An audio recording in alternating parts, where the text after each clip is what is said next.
Hello, everyone. Welcome to Frequently Asked Questions of CMMC. Today, we're going to be breaking down some of our top frequently asked questions that we get from clients, specifically around CMMC. How do I become FedRAMP equivalent? We get this question a lot. So within the CMMC rule, there is language stating that any cloud service offering that stores, transmits, or processes the sensitive data, controlled and classified information in this case, needs to be FedRAMP moderate authorized or equivalent, this verbiage. So naturally that question becomes, what is equivalent? How do I become equivalent? How do I prove equivalency? So A-LIGN is a FedRAMP 3PAO, meaning we do security assessments for cloud service offerings to get FedRAMP authorized. We are also a C3PAO that performs CMMC assessments for CMMC level 2 certifications.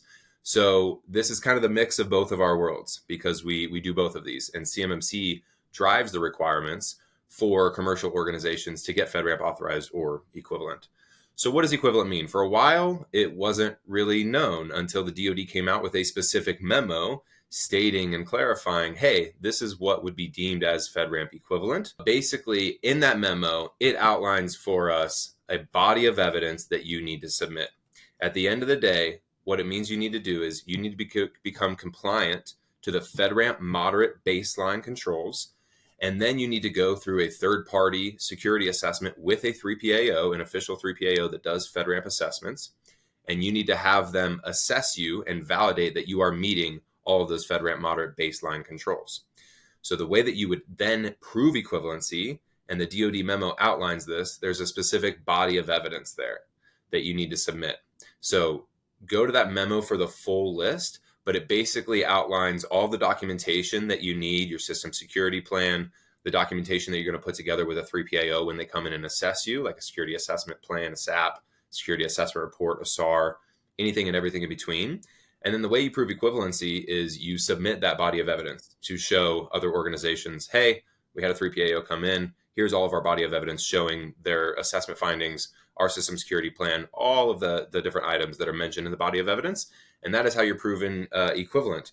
There is no specific marketplace for this. There's no specific independent place to go look at it. For instance, there is a FedRAMP marketplace where if you get FedRAMP ready or FedRAMP authorized and you have an ATO, you can go in there and you can see, oh, what organizations are FedRAMP authorized.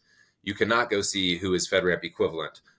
You have to individually review packages and deem them as equivalent based on them providing the body of evidence that DoD memo outlines that they need to provide to you. Can I remediate findings through the assessment? This question comes up a lot from organizations. Understandably, this is everybody's first time going through a CMMC assessment and getting CMMC certified. So they're curious about the process. They're curious about, do I have the ability to remediate? How is the assessment going to go? How am I going to know how the assessment is going to go?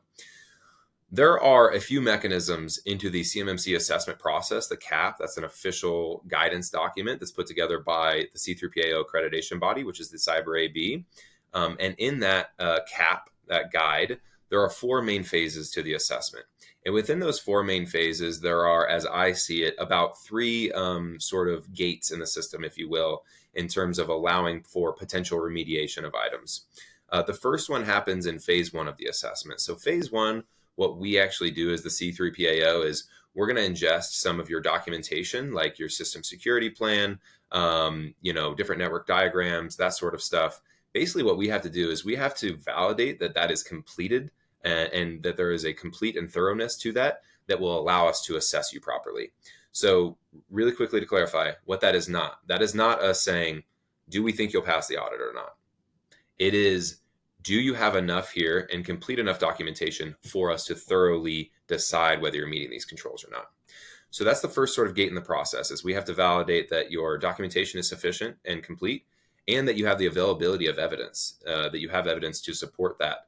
Again, we're not going in and checking whether that evidence matches yet. We're just saying, hey, is the evidence available for us to properly assess them or not?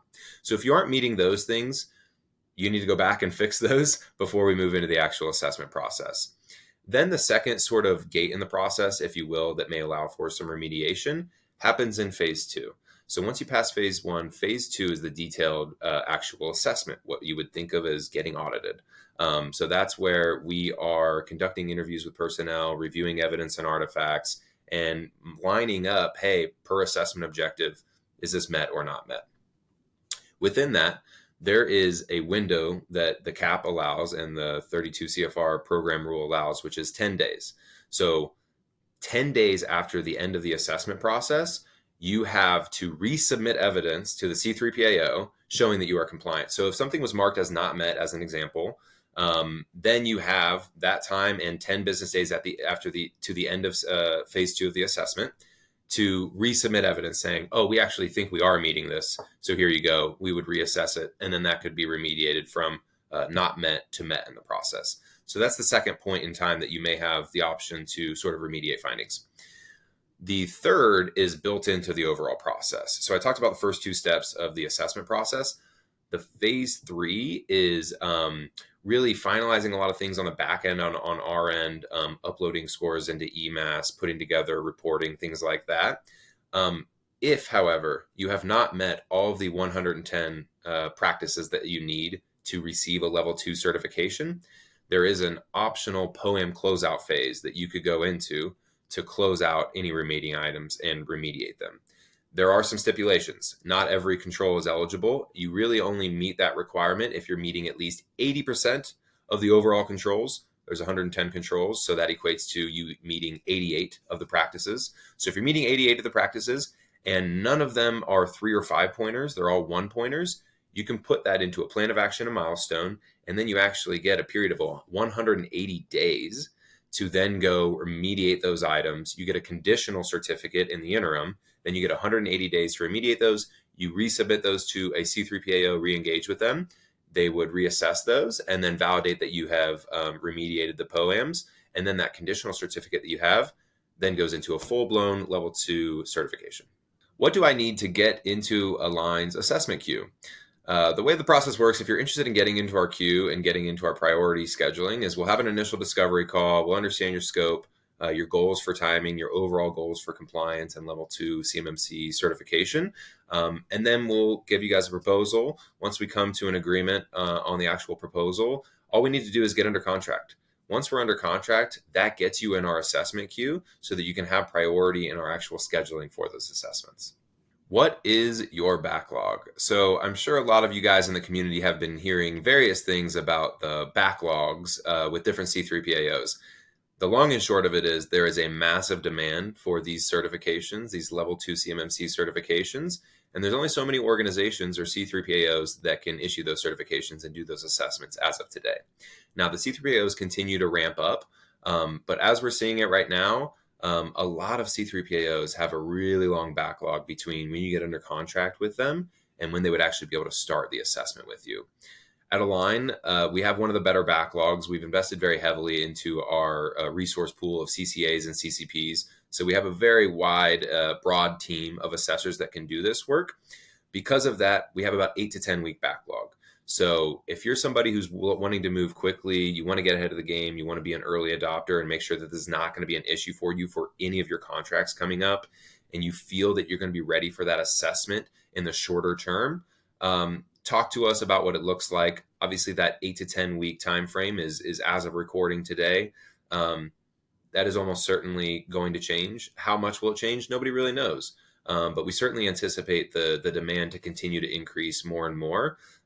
But if this is something that you're interested in moving quickly, or really just the time frames for when you can get CMMC certified at all, I would highly recommend you start reaching out to and having some conversations with different C3PAOs so that you can get a sense of what timeline is even feasible on their end.